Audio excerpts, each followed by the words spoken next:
တက်မတော်အကြောင်းကိုပြောမယ်ဆိုရင်လားဒီသူတို့ရဲ့အကျိုးစီးပွားကိစ္စကိုထည့်မပြောလို့မပြီးဘူးလို့ပြောလို့ရပါတယ်။ဘာကြောင့်လဲဆိုလို့ရှိရင်သူတို့ရဲ့အကျိုးစီးပွားကအရန်ကြီးမားတယ်။နောက်ပြီးတော့သူပြတော့စီးပွားရေးတောင်းကျမ်းတာပေါ့စီးပွားရေးတောင်းကျမ်းတဲ့စစ်တပ်ပေါ့နော်။ဆိုတော့ဒီအချက်ကိုလည်းခြံထားလို့မရပါဘူး။ဆိုတော့ဒါနဲ့ပတ်သက်ပြီးတော့လည်းကိုယ်ဆက်ဆွေးနွေးပြပါဦး။ကျွန်တော်မြင်တာအဲ့ဒါအရေးကြီးတဲ့ကောင်းစဉ်တစ်ခုပေါ့နော်။ကျွန်တော်တို့ကဒီခုနကောင်းစဉ်တွေပြောတာများသွားပြီ။အဲ့ထက်မှာဒီ economic interest လို့ခေါ်တဲ့အကျိုးစီးပွားကိစ္စအဲ့ဒါကျွန်တော်မပြောလို့မရဘူး။ဘာကြောင့်လဲဆိုတော့ကျွန်တော်ခုနပြောခဲ့တဲ့ fear factor ကိုပြောခဲ့တယ် fear နဲ့ပတ်သက်တာပြောခဲ့တယ်ဘာသာရေးနဲ့ပတ်သက်တာပြောခဲ့တယ်ဒါပေမဲ့အခု economic interest လို့ခေါ်တဲ့စီးပွားရေးနဲ့ပတ်သက်တဲ့ဟာလည်းအရေးကြီးတဲ့ကောင်စစ်တစ်ခုပေါ့နော်တက်ကနိုင်ငံရဲ့အာဏာကိုအပြီးပိုင်ရယူထားခြင်းနဲ့အဓိကအကြောင်းရင်းတစ်ခုတည်းမှာစီးပွားရေးကပါတယ်လို့ကျွန်တော်မြင်တယ်ဒီနေ့ပြန်ကြည့်မယ်ဆိုတိုင်းပြည်ရဲ့သယံဇာတအထွက်တဲ့နေရာတွေမှာရောစီးပွားရေးကမဟာဗျူဟာကျတဲ့အကွက်ကွင်းတွေအားလုံးမှာရောတက်ကယူထားတာတွေ့ရတယ်တက်ပိုင်တဲ့ MEC ရဲ့ဥပိုင်လို့ခေါ်တဲ့ဥပိုင်ကုမ္ပဏီနဲ့ MEC ရဲ့အခန့်ကဏ္ဍအနေရာထဲမှာရှိနေတယ်နေရာယူထားပြီးသားဖြစ်တယ်ဖြာခင်းထားပြီးသားဖြစ်တယ်ဒါအပြင်ဒီဥပိုင်တို့ MEC တို့ရဲ့ chairman လို့ခေါ်တဲ့ဥက္ကဋ္ဌတို့နာယကဆိုတဲ့နေရာတွေအားလုံးလည်းတက်ခေါင်းဆောင်နေရပဲနိုင်ငံရေးခေါင်းဆောင်တွေမဟုတ်ပါဘူးပြည်သူတွေမဟုတ်ပါဘူးတက်ခေါင်းဆောင်နေရပဲယူထားတာကိုကျွန်တော်တို့တွေ့ရတယ်ဆိုတော့အဲ့အကြီးပိုင်းမိသားစုဘိုင်းနေရပဲချမ်းသာနေတာကိုတွေ့ရတယ်ပြီးတော့ရဲဘော်တွေမဟုတ်ဘူးဆိုတော့တွေ့ရတယ်အရင်တော့ကျွန်တော်ပြောခဲ့တဲ့ဆောင်းပါးတွေထဲမှာဆိုရင်ဒေါ်လာအစိမ်းလားယူနီဖောင်းအစိမ်းလားဆိုတာကျွန်တော်တို့ရှိပါတယ်အဲ့ဒါတော့ဘာလဲဆိုတော့ဒေါ်လာအစိမ်းရှိရင်ဘဝအာမခံချက်ရှိမယ်ယူနီဖောင်းအစိမ်းကွတ်ထိုင်ဘဝအာမခံချက်ရှိမယ်ဆိုတဲ့ဟာပဲဖြစ်တယ်ဆိုတော့တက်ကအရာရှိကြီးတွေကနေပြီးတော့စီးပွားရေးကိုအကြီးကျယ်လုပ်နေတာဟုတ်ပြောတာပေါ့နော်ဒီနေ့ဆိုရင်တက်ကောင်းဆောင်နေဒေါ်လာတန်ပေါင်းများစွာချမ်းသာကြွယ်ဝတဲ့ခရိုနီစစ်ဗိုလ်ချုပ်ကြီးတွေဖြစ်နေတာကိုကျွန်တော်တို့တွေ့ရတယ်သူတို့ကလာစင်ရတဲ့လာကားတွေနဲ့သူတို့ကဘလို့မှ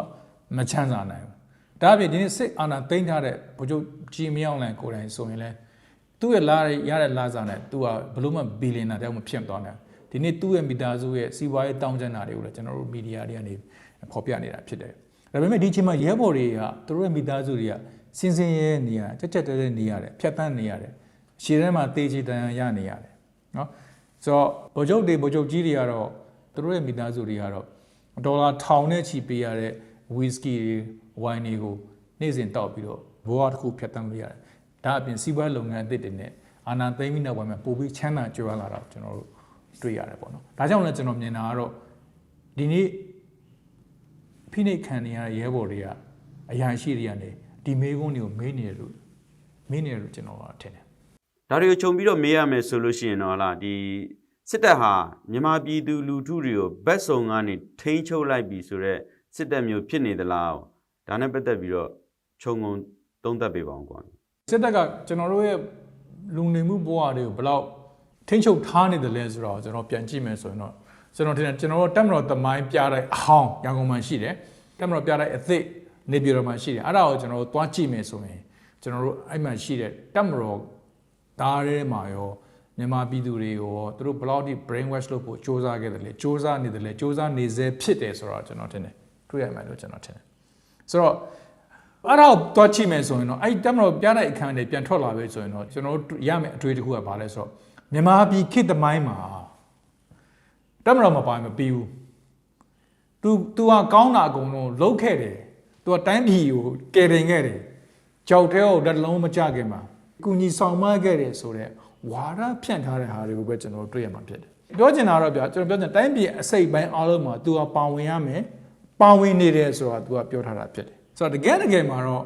့စစ်တပ်အရာရှိကြီးတွေကပြန်ကြည့်မယ်ဆိုရင် civilian လို့ခေါ်တဲ့အရက်သားဝန်ထမ်းတွေပြည်သူတွေကိုဘယ်တော့မှမယုံကြည်ဘူးဆိုတော့ကျွန်တော်တွေ့ရမှာဖြစ်တယ်1962ကနေ88ဒီအုပ်ချုပ်ခဲ့တဲ့မဆလာအစိုးရကိုကြည့်မယ်ဆိုရင်လည်းတပ်မတော်သားတွေကိ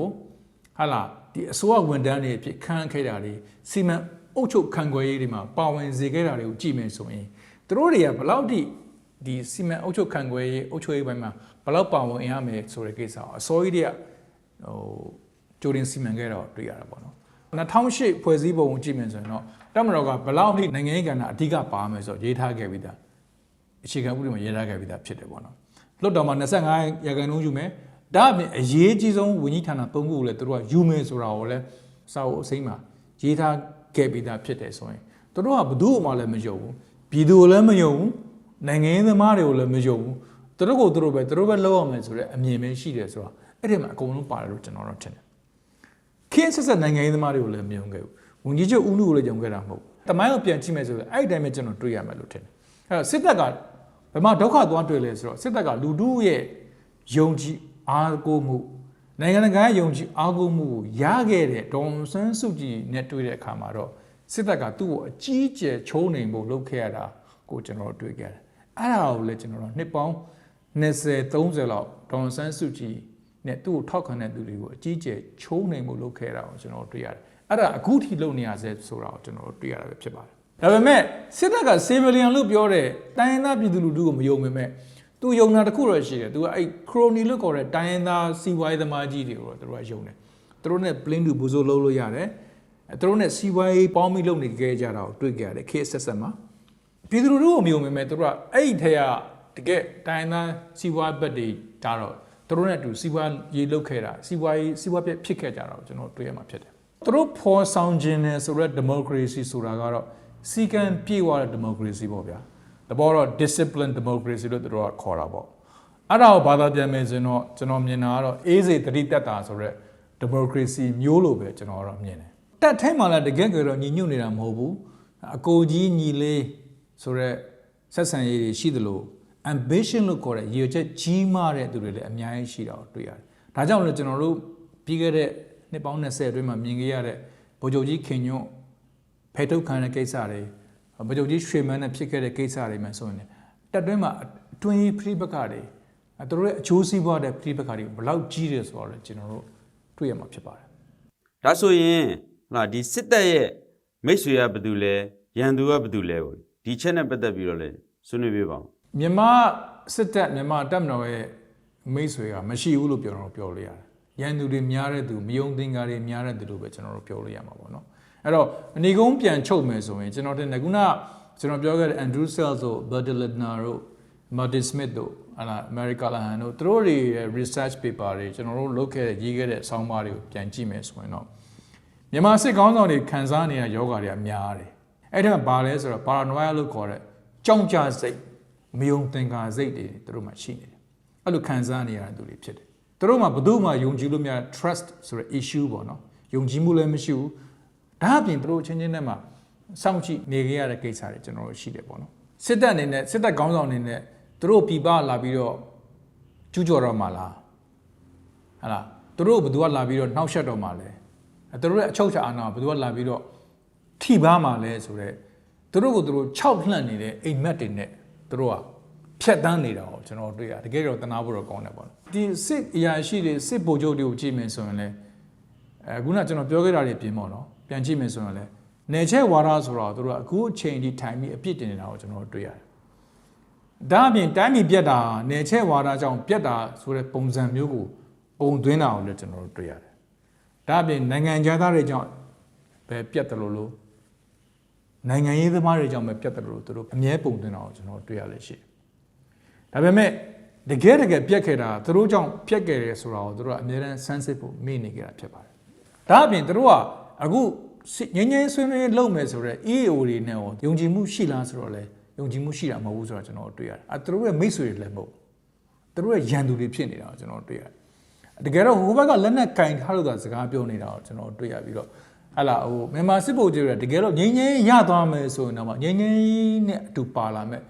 security sector reform လို့ခေါ်တဲ့လုံခြုံရေးဆိုင်ရာပြုပြင်ပြောင်းလဲမှုကိစ္စတွေကိုသူတို့ကလုံးဝစိတ်ဝင်စားတာမဟုတ်ဘူးသူတို့လည်းအဲ့ဒါနဲ့ပတ်သက်လုံနိုင်မှာလည်းမဟုတ်ဆိုတော့သူတို့ကအကြောက်ဆုံးဘာလဲလို့ကျွန်တော်ဒီနေ့မေးမယ်ဆိုရင်တော့တက်ပြိုကွဲမှာသူတို့ကအကြောက်ဆုံးပဲဖြစ်တယ်သူတို့အကြောက်ဆုံးမဲ့တာတက်ပြိုကွဲသားမှာအကြောက်ဆုံးမဲ့အဲ့ဒါခုနကိုကျော်ကပထမဆုံးစပြီးမေးခဲ့တဲ့မေးခွန်းထဲမှာအဲ့ဒါခုနဗကြုတ်ကြီးစိုးဝင်းတို့ဗကြုတ်ကြီးမင်းအောင်လှိုင်တို့ဒီတက်ကညီညွတ်မှုနဲ့ပတ်သက်ပြီးတော့နောက်ပိုင်းပြောလာတဲ့ကိစ္စတွေကဘာအောင်ပြလဲဆိုရင်သူတို့ရဲ့အဓိကကြောက်တာကတော့တက်ပြိုကွဲမှာအကြောက်ဆုံးပဲဖြစ်တယ်အဲ့ကြောင့်ကျွန်တော်တို့အမြဲတမ်းပြောနေခဲ့တဲ့ကျွန်တော်အမြဲတမ်းရေးနေခဲ့တဲ့ဆောင်းပါးတွေထဲမှာလို့ပေါ့နော် the enemies within ဆိုတာရန်သူဆိုတာအထဲမှာပဲရှိတယ်ရန်သူဆိုတာဒီတက်ထဲမှာပဲသူတို့ရှိတယ်ဆိုတာသူတို့သဘောပေါက်လာလို့ဒီစကားတွေကိ